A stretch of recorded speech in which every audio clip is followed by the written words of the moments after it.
Hello friends, नमस्कार मंडळी, welcome back to my channel. आजचा दिवस माझ्यासाठी खूप खास होता, कारण आज माझा वाढदिवस होता. घरापासून हजारो किलोमीटर दूर असलो तरी हा वाढदिवस आयुष्यभर लक्षात राहणारा ठरणार होता. आम्ही दिवसाची सुरुवात केली औक्षण करून आणि केक कटिंगनी. घरच्यांनी पण माझ्यासाठी एक केक बनवलेला. That was too cute of them. माझ्या मुलीने आणि भाचीने पण एक क्यूटचं कार्ड बनवून मला मस्त सरप्राईज दिलं. मग आम्ही निघालो बलून म्युझियमसाठी.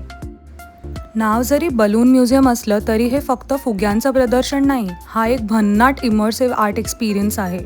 प्रत्येक रूममध्ये वेगवेगळी इन्स्टॉलेशन, लाईट्स, कलर्स आणि इंटरॅक्टिव्ह एक्झिबिट्स होते. मोठ्यांपासून लहानांपर्यंत प्रत्येक जण इथे पुन्हा एकदा लहान झाल्यासारखं आनंद घेत होता आणि आम्हीही त्याला अपवाद नव्हतो.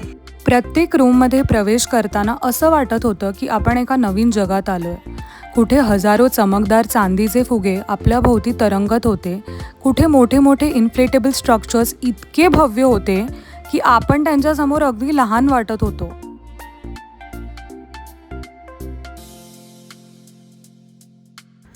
मला सगळ्यात जास्त काय आवडलं माहिती आहे? इथे कोणत्याही आर्टवर्कला फक्त दुरून बघायचं नव्हतं, त्याच्यात शिरायचं होतं, त्याला स्पर्श करायचा होता, त्याचा भाग व्हायचं होतं. आजकाल आपण प्रत्येक गोष्ट पटकन बघतो, फोटो काढतो आणि पुढे निघून जातो. पण इथे प्रत्येक इन्स्टॉलेशन तुम्हाला 2 मिनटं थांबायला भाग पाडते.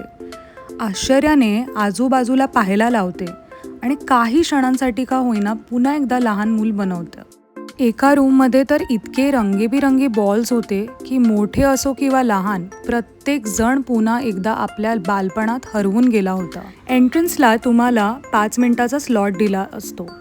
त्याच्यामध्ये तुम्ही आतमध्ये जाऊन वेगवेगळे एक्सपिरियन्सेस घेऊ शकतात. There are lot of installations जे वरतून खाली येतात.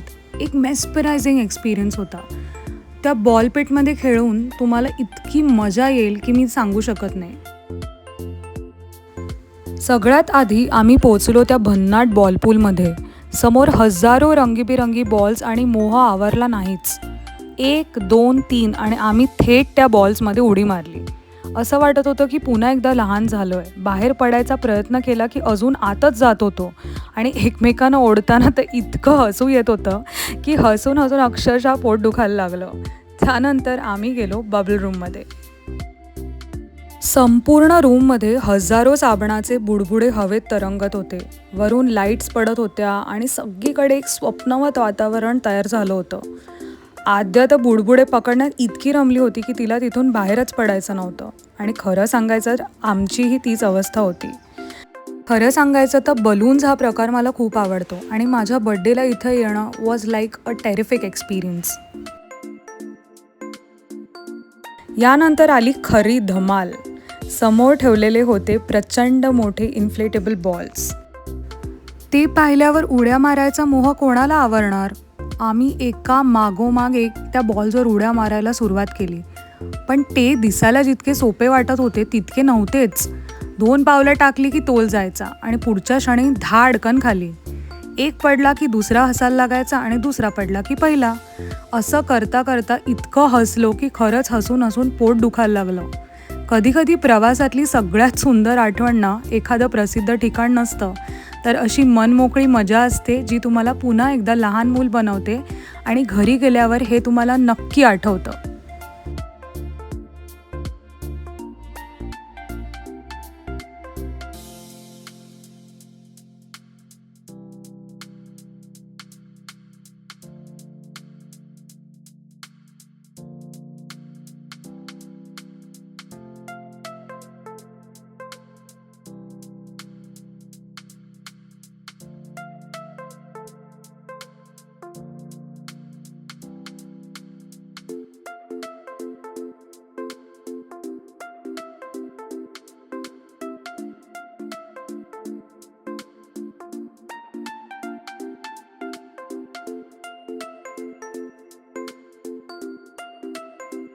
आणि मग आम्ही पोचलो एका अगदी भन्नाट रूममध्ये. दरवाजा उघडता समोर प्रचंड वेगाने हवेत तरंगणारे शेकडो सिल्वर कलरचे फुगे होते. सगळीकडून जोरदार हवेचा दाब असल्यामुळे ते फुगे सतत हवेत नाचत होते. आम्ही त्या फुग्यांच्या गर्दीतून चालत होतो, कधी धावत होतो, तर कधी एखादा फुगा बाजूला सारत पुढे जात होतो. हवेचा जोर इतका होता की आमचे केसही सतत उडत होते आणि त्यामुळे प्रत्येक क्षण आणखी मजेशीर वाटत होता. एक क्षण तर असा आला की समोर काहीच दिसत नव्हतं, फक्त आजूबाजूला उडणारे फुगे आणि आमचा मनमोकळा हशा. आणि मग आला त्या संपूर्ण म्युझियममध्ये माझा सर्वात आवडता अनुभव. आम्ही वर बसलो, लाईट्स मंद झाल्या आणि काही क्षणातच समोर सुरू झाला एक अप्रतिम बलून शो. संगीताच्या तालावर हजारो फुगे हवेत अलगद तरंगू लागले. कधी ते आपल्या अगदी जवळ येऊन जात होते, तर कधी संपूर्ण छत रंगीबेरंगी फुग्यांनी भरून जात होतं. लाईट, संगीत आणि हवेत नाचणारे फुगे सगळ्याचा असा सुंदर मिलाप झाला होता की काही क्षण आपण नेमकं कुठे आहोत हेच विसरून गेलो. भरपूर फोटो, हसणं, खेळणं आणि या रंगीबेरंगी आठवणी मनात साठवून आम्ही बाहेर पडलो आणि आता वेळ झाली होती शिकागो डाऊनटाऊन एक्सप्लोअर करण्याची. पहिला आम्ही केला माझा birthday lunch in noodles and company and the food was amazing. सर्वात आधी आम्ही पोचलो मिलेनियम पार्कमध्ये. इथलं सगळ्यात प्रसिद्ध आकर्षण म्हणजे क्लाउड गेट, ज्याला सगळे प्रेमाने द बीन म्हणून ओळखतात.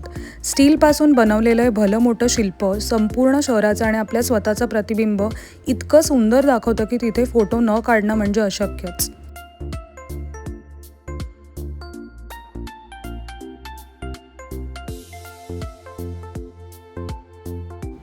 पण अजून दिवसाचा सर्वात सुंदर अनुभव बाकी होता. पुढचा थांबा होता विलीज टॉवर, ज्याला पूर्वी सिअर्स टॉवर म्हणून ओळखलं जायचं.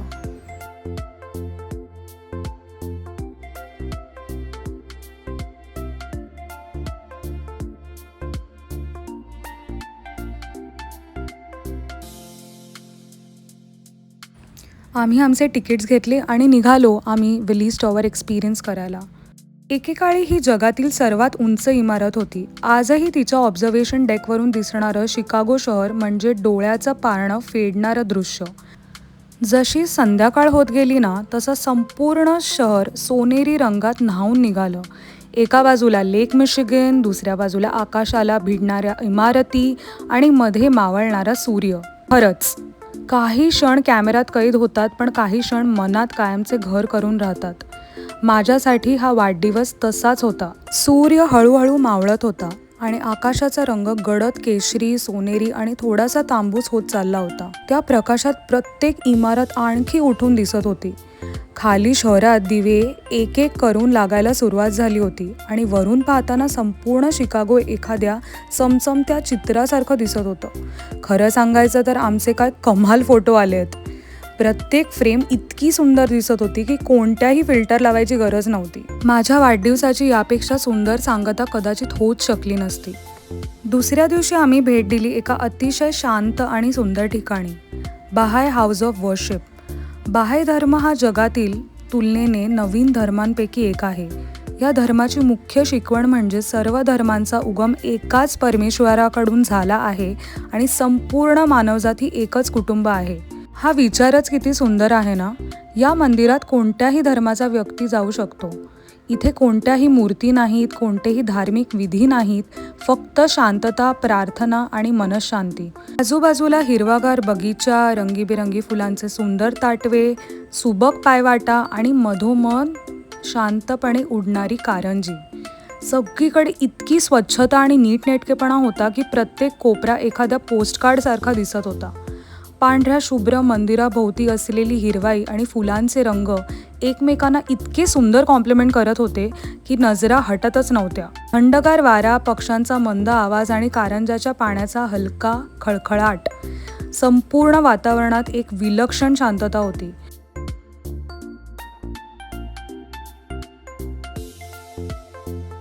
त्यानंतर आम्ही निघालो ग्लेनको बीचकडे, शिकागोमधला आमचा शेवटचा सूर्यास्त. थंडगार वारा, समोर अथांग लेक मिशिगन आणि शांतपणे मावळणारा सूर्य. लाटांचा मंद आवाज, मावळता सूर्य आणि समोरचं ते निसर्गाचं अप्रतिम चित्र. त्या क्षणी काहीच बोलावंसं वाटत नव्हतं. असे सूर्यास्त कॅमेऱ्यात कैद करता येतात, पण त्यांची जादू मात्र फक्त त्या क्षणीच अनुभवता येते. आणि अशाच एका सुंदर सूर्यास्तासोबत शिकागोमधला आमचा प्रवास इथे संपला. या शहराने आम्हाला खूप काही दिलं, पण ही तर फक्त आपल्या USA प्रवासाची पहिली पायरी होती. आता आम्ही निघालोय पोर्टलँड ऑरिगॉनकडे, जिथे भेटणार आहे माझी जिवलग मैत्रीण, नवीन ठिकाणं, सुंदर निसर्ग आणि अजून खूप सारी मजा तुमच्यासोबत शेअर करायला. म्हणून पुढचा व्लॉग नक्की पहा. तोपर्यंत हा व्हिडिओ आवडला असेल तर लाईक करा, कमेंट करून तुमचा आवडता शिकागो मोमेंट नक्की सांगा.